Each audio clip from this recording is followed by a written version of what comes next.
నమస్తే అందరికీ. Welcome to ఆకాశం ఆంధ్ర న్యూస్. హైకోర్టులో జగన్మోహన్ రెడ్డి తరపున లాయరు పిటిషన్ దాఖలు చేశారు. ఏంటి, ఈయనకి ప్రతిపక్ష హోదా కావాలి అని గతంలో ఈయన ఏదైతే ఆరోపణలు చేశారో, సో ఈయన తరపున లాయర్లు కోర్టులో పిటిషన్ వేస్తే కోర్టు విచారించి హైకోర్టు ఆ స్పీకర్కి కార్యదర్శికి నోటీసులు జారీ చేసిందట. మనం ఇప్పుడు న్యూట్రల్గా మాట్లాడుకుందాం, క్లియర్గా మాట్లాడుకుందాం. 2024 జనరల్ అసెంబ్లీ ఎలక్షన్స్ జరిగాయి. ఎక్కడ? ఏపీలో. 175 అసెంబ్లీ, 25 పార్లమెంట్. సో ఇందులో గతంలో ఈయన 151 సీట్లు వచ్చాయి, 23 ఎంపీలు వచ్చారు. ఎప్పుడు? 2019లో. కానీ 2024లో ఏం జరిగింది?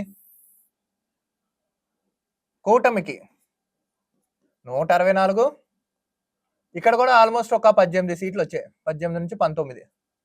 సో వైసీపీ కేవలం 11 సీట్లకి పరిమితం అయిపోయింది.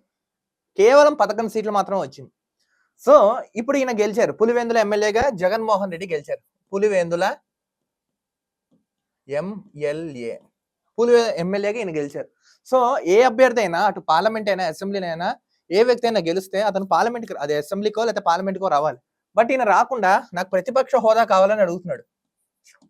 ఈహెచ్ ఎవరిని? అసెంబ్లీలో ఉన్న స్పీకర్ని. గతంలో ఈయన లేఖ కూడా రాశారు, నాకు ప్రతిపక్ష హోదా కల్పించండి, అసెంబ్లీకి వస్తా, ప్రజల సమస్యల మీద పోరాడతా అని. కానీ ఒక జగన్మోహన్ రెడ్డి గారు, మిమ్మల్ని అడుగుతున్నాను, మీకు ప్రతిపక్ష హోదా ఇవ్వాలన్నా, సీట్లు ఇవ్వాలన్నా ఎవరు ఇవ్వాలండి? ప్రజలు ఇవ్వాలి. ప్రజలు మీకు అక్కర్లేదని 11 సీట్లు ఒక టీం ప్లేయర్ రెడీ చేసి మిమ్మల్ని పక్కన కూర్చోబెడతా, నాకు ఇది ఇస్తానే వస్తా, లేకపోతే రానుండం ఏంటి నాకు అర్థం కదా. ఒక ఎమ్మెల్యేగా మీరు గెలిచారు కదా, అసెంబ్లీకి రండి.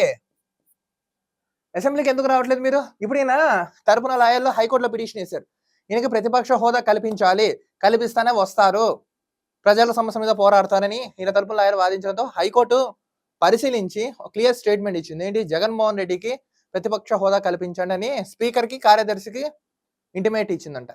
సో ఈయన ఏమనుకుంటున్నాడు? ఇప్పుడు ఆబ్వియస్లీ నెగ్గాను అనుకుంటున్నాడు. ఎవరు ఇవ్వడం కాదండి, ఇది ప్రజాస్వామ్యమైన దేశం. మనకి ఇక్కడ రాజ్యాంగం ఉంది, 5 ఏళ్ళు ఎన్నికలు జరుగుతాయి, ప్రజలు డిసైడ్ చేశారు కదా. కనీసం ఒక 20 మెజారిటీ ఆఫ్ ద, ఇప్పుడు 100లో కనీసం ఒక 20% సీట్స్ వస్తే ప్రతిపక్ష హోదాకి ఎలిజిబుల్. 11 సీట్లు అంటే ఎంత మనకి? ఆల్మోస్ట్ 0.05 నుంచి 0.08 వరకు మనకి. ఏ విధంగా మీకు ప్రతిపక్ష హోదా వస్తుంది నాకు అర్థం కాదు. మళ్ళీ దీని మీద కేసులు, వాయిదాలు ఏంటి నాకు అర్థం కదండి. ఒకవేళ మీరు నిజంగా ప్రజా సమస్య మీద పోరాడాలనుకుంటే అసెంబ్లీకి వచ్చి మాట్లాడచ్చు కదా, ఎందుకు మాట్లాడలేదు? టైం ఎందుకు వృధా చేస్తున్నారు? అసెంబ్లీ గేట్ వరకు వచ్చి, మీడియా పాయింట్ వరకు వచ్చి మాట్లాడేసి వెళ్ళిపోతున్నారు. మీరు సభలోకి వచ్చి మాట్లాడచ్చు కదా. మీ వల్ల ఏమవుతుందండి, ఇప్పుడు నేను చెప్తున్నా చూడండి. ఇప్పుడు పులివెందులలో మీరు గెలిచారండి, పులివెందుల నుంచి ఎమ్మెల్యేగా గెలిచారు. ఎవరు? ఎమ్మెల్యే జగన్. మీరు ఇలా చేయడం వల్ల పులివెందుల నియోజకవర్గం డెవలప్మెంట్ స్టాప్ అయిపోతుంది. మీ వల్ల పులివెందుల నియోజకవర్గం మొత్తం ఆగిపోతుంది, నిధులు రావు. చేతులారా మీరు ఇప్పుడు రాష్ట్రాన్ని గతంలో నాశనం చేశారు, ఇప్పుడు మీ నియోజకవర్గాన్ని మీరే నాశనం చేసుకున్న వ్యక్తులు అవుతారు. నేనేమంటున్నానంటే, అసెంబ్లీకి వచ్చి మాట్లాడితే కనీసం మీ నియోజకవర్గం అయినా డెవలప్ అవుతుందని అంటున్నాను. లేదా మీరు పరువు పోతుంది, అనవసరంగా మీకు ఉన్న 1% ఇజ్జత్ కూడా పోతుంది. ఆల్రెడీ ఢిల్లీలో తాగాడెట్టేశారు అనుకోండి, ఇంకా కొంచెం ఏమైనా ఉంటే అది కూడా పోతుంది. అసలు మీకు ఎవరు చెప్తున్నారో, ఎందుకు చేస్తున్నారో నాకైతే అర్థం కావట్లేదు. ప్రతిపక్ష హోదా కావాలని హైకోర్టులో మీరు వేసి కోర్టు కూడా తీర్పు ఇస్తున్నారంటే నాకు అసలు వింత విచిత్రంగా ఉంది. అసలు ఏంటో మీ వ్యవహార శైలి ఏంటో. స్పీకర్ గారికి లేఖ రాశారు, నాకు ప్రతిపక్ష హోదా కల్పించండి. పయ్యవల్ కేశవ్ గారు చెప్పారు కదా ఏమని, అసెంబ్లీకి రండి అని. మీరు ఎందుకు వెళ్ళట్లేదు? దీనికి సమాధానం చెప్పండి. Assembly sessions ఎక్కువడుతున్నారు.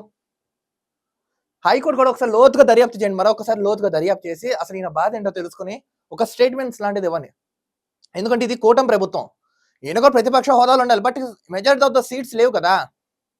అసలు ఈయన ఏమనుకుంటాడు ఏంటో దర్యాప్తు చేసి మరొకసారి దర్యాప్తు చేయవలసిందిగా ఏపీ హైకోర్టుని రిక్వెస్ట్ చేయడం అయితే జరుగుతుందో ఒకసారి పునః పరిశీలించండి. చూస్తున్నానండి ఆకాశం Andhra news. This is Dilip signing off.